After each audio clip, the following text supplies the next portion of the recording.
پیش ہے ہندی زبان میں اپڈیٹ۔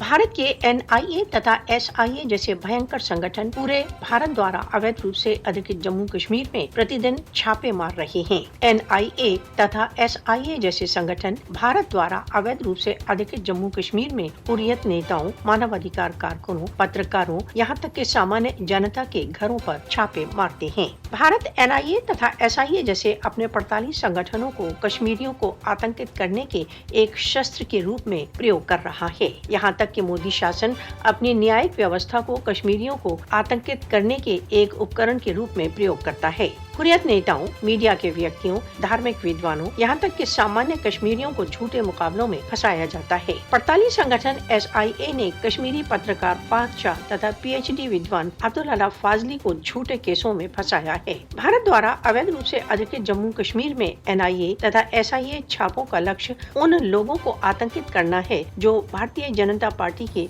नीतियों का पालन करने से इनकार करते हैं। स्वतंत्रता प्रेमी कश्मीरियों को काले कानूनों के अंतर्गत केवल अपने स्वयं निर्णय के अधिकारों के लिए संघर्ष हेतु बुक किया जाता है। कश्मीरियों को किसी अन्य अपराध में नहीं वरन केवल अपने राजनीतिक विश्वासों के कारण बंदी किया जाता है। कश्मीरी सभी कठिनाइयों के बावजूद स्वतंत्रता की उपलब्धि के लिए संघर्ष हेतु कृत संकल्प हैं। विश्व मानवाधिकार संगठनों को भारत द्वारा अवैध रूप से अधिकृत जम्मू कश्मीर में अवैध नजरबंदियों का नोटिस लेना चाहिए।